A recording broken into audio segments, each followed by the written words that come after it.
Hello everyone and welcome to this week's webinar.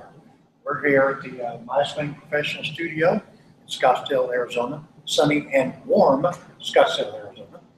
And as usual, we're brought to you by Medicus and Kick-Ass Golf. If you have any questions, just put them in the sidebar. I'll get to them once I finish talking about what we're going to talk about today, which is called body, arms, and hands. The reason we want to talk about this is there are three separate, very distinctive, different pieces, but they all have to work synchronous together in order to apply a pretty good golf swing. So let's talk about how the body works first. So the body's job is to provide balance and support throughout the swing. So you've probably seen people hit golf balls off the knees or sitting in chairs. I mean, they're basically using upper body and arms to hit that shot or shots. So we want to make sure that the body doesn't do anything to disrupt what we call the path of the hands. Now, the hands can make up for a disruptive body, but we'd rather not do that. So let's talk about the things you can work on in your body. So a couple of things. People can either turn around their right hip, their left hip, or center. And again, the best way to figure that out is to just get in your golf posture, have someone hold your shoulders, and then make a backswing like you're going to turn your hips. Now, I turn in the center. Some people turn over to the right hip. Some people stay on the left hip. So it doesn't really matter which one, but again, how they move in the downswing from there are going to be different. So if you just stood straight up like this, and all you did was just turn, go back to center, and turn, you'll notice that my body actually starts trying to tilt a little bit. So if I did it from this angle, you'd see the tilt, center, and tilt. Now take what you just did, lean forward, and now do the same thing. Turn. You'll see how this arm starts moving up my leg. It starts moving up this way. So you can see that my shoulders are tilting actually. So then I come back down the center. Both hands are on my thighs. Now as I start going this way, you'll see how this side's moving up and this side's moving down. Ideally, this is kind of what that sequence is going to look like, while it's also providing pressure into the ground. So again, you can do this with or without a club. Once you've done it without, just doing what I just did right there, just stand in front of a mirror. I'm going to say the video camera is my mirror right now. And all I'm going to do is attempt to do the same thing. Center. And now go the other way. So you do that in a slow motion, repetitive times, watching yourself in the mirror, and do those movements. If the movement doesn't look correct, in other words, if you feel like you're going like this in the movement, well, you need to stop and go back to this little drill again. So you're here, you're centered, and now the left side stretching up and out of the way, okay? Now the arms, so the body provides balance and stability, okay? So the arms provide all the speed. So I can take this club and swing it, feet together, arms. You can hear a swish. This is not an effective way to play golf, however. So the faster I can swing my arm, faster and the louder the swish gets. If I swing my arms at this speed, you'll see there's no swish. So now what I want to do is I want to stand at the top. I want to swing the arms all the way to the finish. Go and swing. You'll notice how my body is starting to react how I want to bring this down. Okay? So again, back, through. Now, when we're talking about, let's back up for a minute. When we're talking about your body and your backswing, it is okay to let your front foot kind of lift up and your knee work its way behind the golf ball. It is okay to do that. That'll allow you to have a little more hip turn, a little more shoulder turn. You don't have to do that, but it's okay to do that.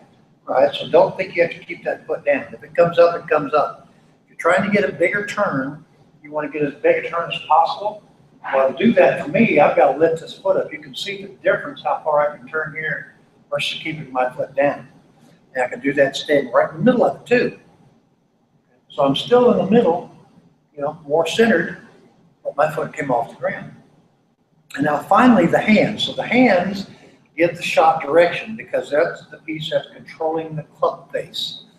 All right, so I can come into impact with a club face, and I'm going to try to put this where you can see it straight up and down, pointed slightly to the right, pointed slightly to the left. Depends on the shot I want to hit. So I need to train my hands to do certain things. So I'm going to back up, and maybe you can see this.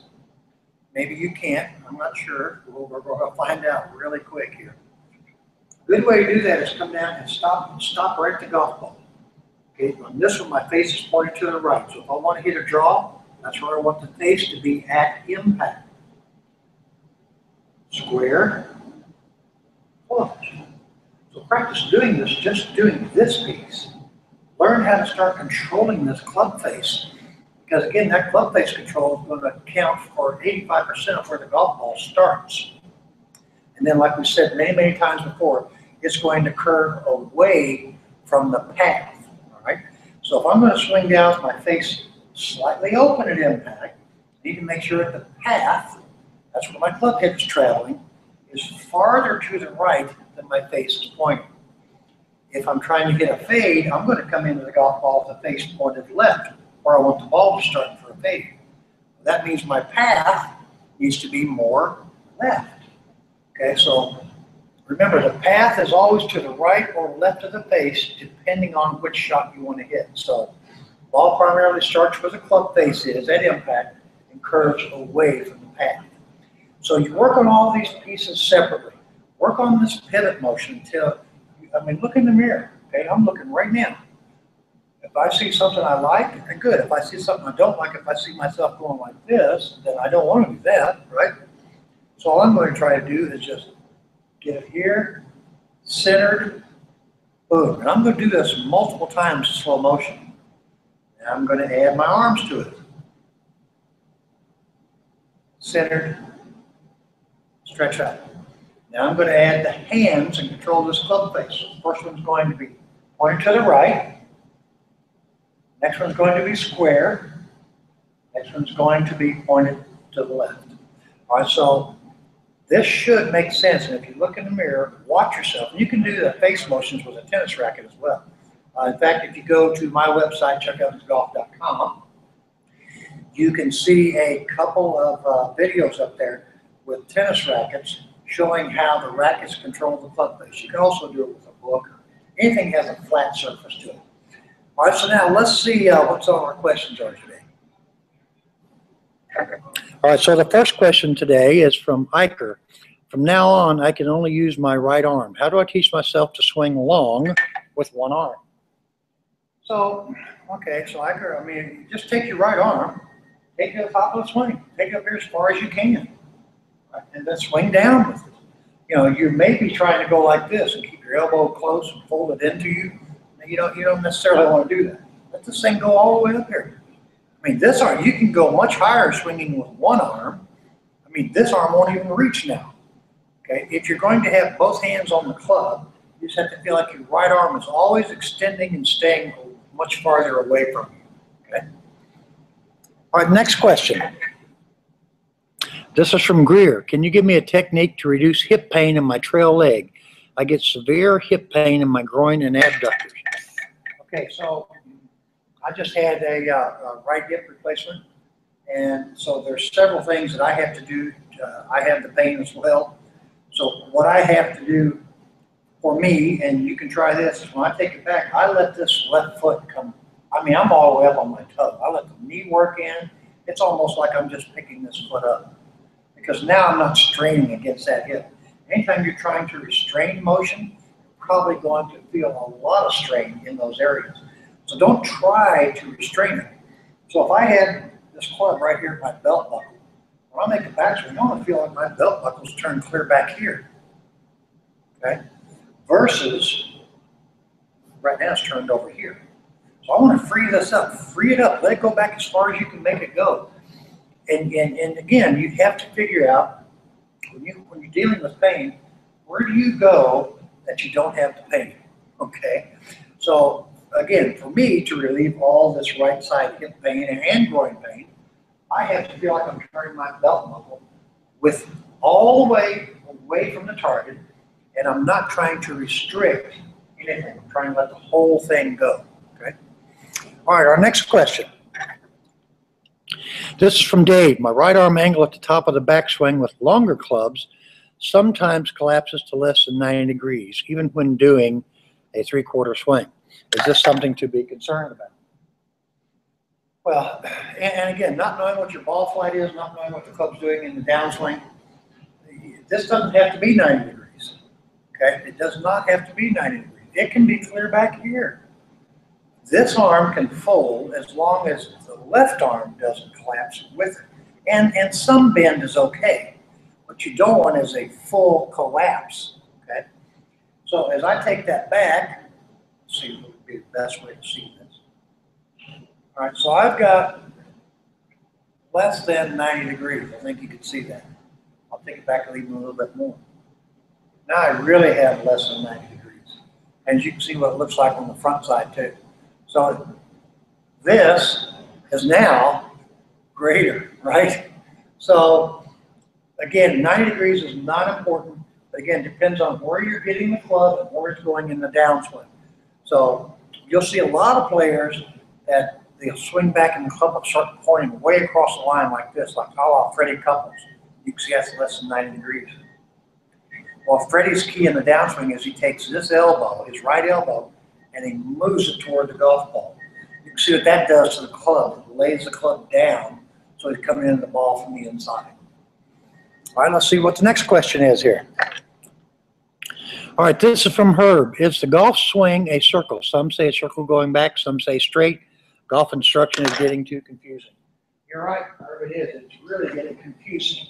You know, especially with all the stuff that's out nowadays. Everybody is claiming to have the answer. Well, the answer is, what do you have to do to get the golf ball towards your target? That's the answer. Now, the golf swing can't be a perfect circle because you're actually moving. All right, so it's more of an ellipse than it is a circle. There's a thing called the geometry of the circle. That's where the club is traveling up and then coming down the path. The path of the club head will be inside the backswing arc, and there will be what's called a straight line delivery point from there. But again, you got to remember that a straight line on a circle changes about every inch. So a straight line will go here, here, here. So I'm still trying to move it straight. But because it's on an arc of some sort, right, it changes the direction of that straight line about every inch. So again, don't think about circles. If you have to think about some geometric figure, think about an ellipse. You can also just think about taking the club up and then take it right back down with the golf ball. I was telling some of the guys here at my swing today that years ago, I did this video, and it was Homer Kelly, the author of The Golf Machine. And I had him on audio talking about if he had to learn how to play golf, or build a golf swing all over again, he'd only do 3 things. He would set the angles of his wrist. He would take the club up a plane, down a plane, and then control the club face. So pretty simple movement. I'm going to move over here just a little bit. I'm not going to get this fully, but I'm going to get set of my wrist angles. I'm going to take it up a plane, down a plane, and add a wrist motion. Up a plane, down a plane, add a wrist motion. So if you can just think about hitting golf shots doing that, you can eliminate a lot of all that other stuff. Now you may also notice I don't have my usual Red Friday clothes on today because my Chiefs are out of the playoffs, so we won't be back to Red Friday until football season starts again. So it's sunny and warm here in the desert. If you have some cold weather and you want to work on your game, just go to my website, chuckevans.golf.com, click on schools, see the information there, and you can also download a sample itinerary and contact me to set up your time. Until next week, I'll see you guys.